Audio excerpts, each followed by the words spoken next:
What up, everyone? It's your boy, Sid Semangali, the Reverend of the Revolution, welcoming you to another edition of your Daily Revolution, the podcast that helps you to wake up, turn your brain on, and to prosper every single day in every part of your life. Today's topic, draw a line in the sand. Sit back, relax, and enjoy the show.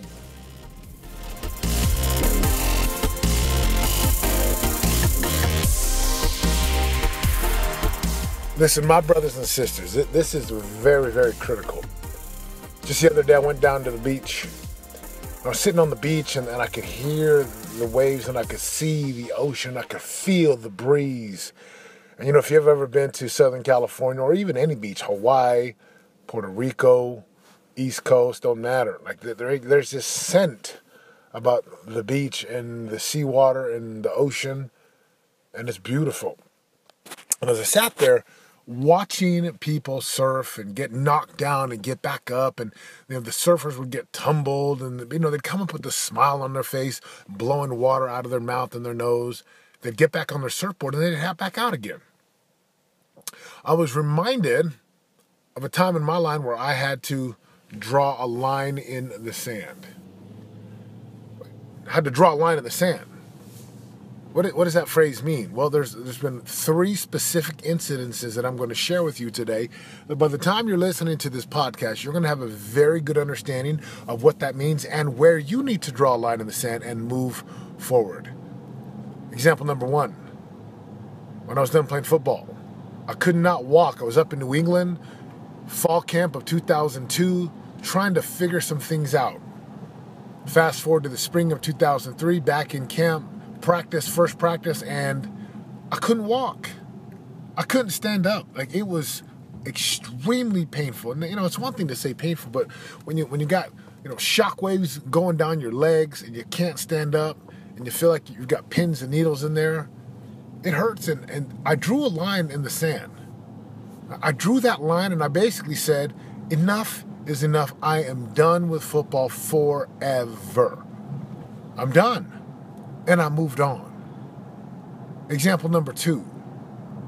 In 2010, we were coming off of 2 years of just getting beat up through the economy, poor business choices.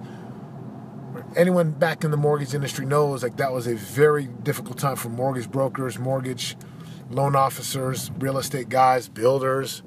Right? The economy just completely contracted. And in 2010, I drew that line in the sand and I said enough. And I filed a bankruptcy. Big Chapter 7, homes, cars, equipment, just all business debt rolled up. But I drew that line and I said enough is enough. I've got to be able to start over again. And example number 3, 2011, 1 year later, when I was forced onto the doors, but gently nudged, knocking doors as a door-to-door salesman. This is why I will say there's no such thing as a bad job. I love the doors. I'm so grateful because I drew a line in the sand trying to do my own thing, trying to rebuild a business, and I couldn't do it.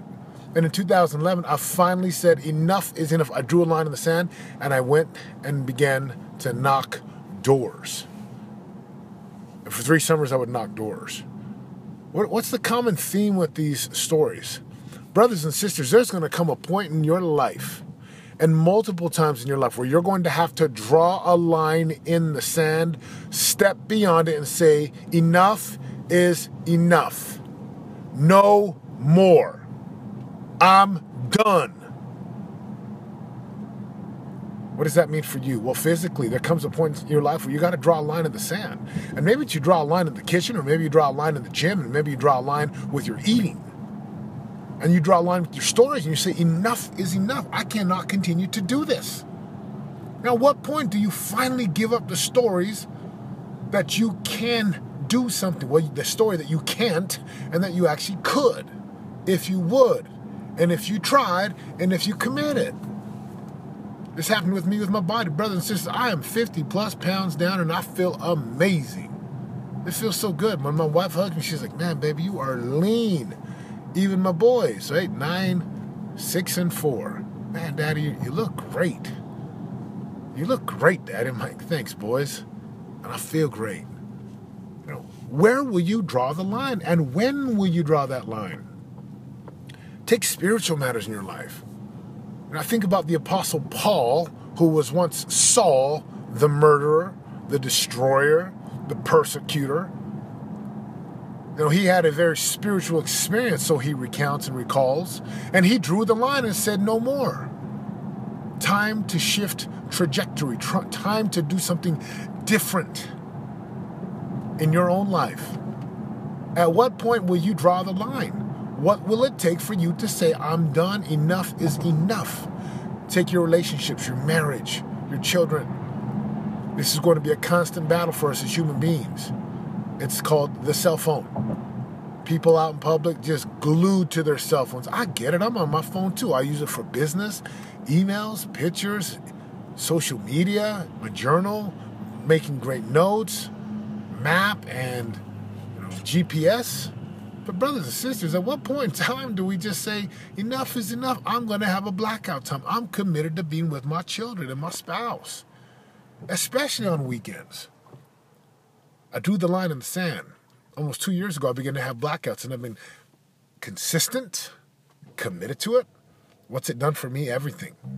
I'm actually present with my children. More present than I've ever been. Because I drew the line in the sand. And that's obviously a figurative phrase. Right? So, brothers and sisters, there's this beautiful quote that says something to the effect of, that there's this, well, I won't even quote it, I'm just going to explain it to you, then I'll give you the quote. Right, there's two types of pain. There's the pain of staying the same, and then there's the pain of change, pain of dieting, pain of working out, pain of looking foolish, pain of putting yourself out there.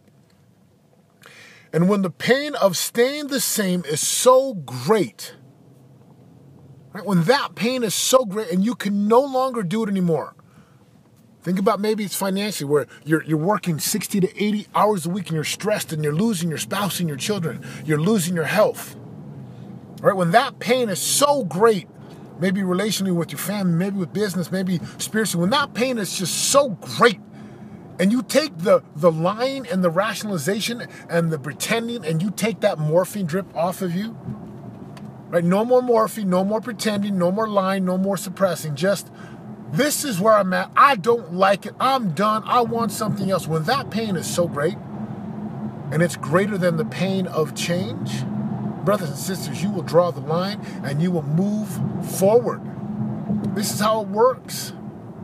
Every change in my life, financially, spiritually, right? The amount of money in the account, the amount of money flowing, the lifestyle that I was creating, the way that I was living, who I wanted to become versus who I was.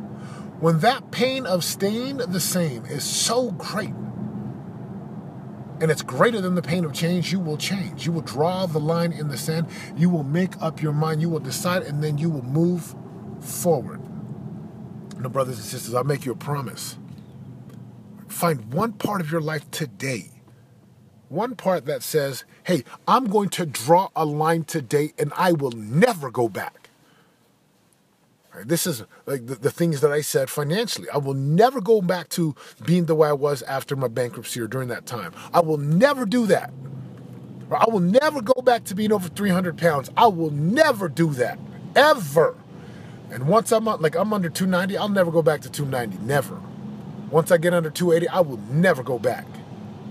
Spiritually, I will never go back to being this person like Peter who fell in the water while walking, and he was doubting Christ. And Jesus is like, dude, oh, you have little faith. Come on, man. Brothers and sisters, where in your life can you draw the line today? Where in your life can you draw the line today and say enough is enough? And know this, if all you got from this podcast was this, it would be worth it. And that's this principle. You have the power to change, my brothers and sisters. You have the power to change. Yes, you do. You have the power to alter your life. At any given moment, you have a chance and the power and the ability to draw a figurative line in the sand and to move on. Real question is, will you? This is your boy, Satemangala, reminding you if you're going to create a life of real radical results, a life that you love, it's going to require you to get into a relentless pursuit with a ruthless commitment to pay the piper every single day so that you can get to the top of your mountains, where your prize, promise, signs, and possibilities are waiting, just waiting for you. The revolution has begun. And if you like my help, I invite you to join me. Join me today and let's go get your life back, and let's go help you live a life of real prosperity. I'm out. For more info on joining the revolution and living your greatest life of prosperity today, go to www.yourdailyrevolution.com and join us in waking up, turning your brain on, and prospering today.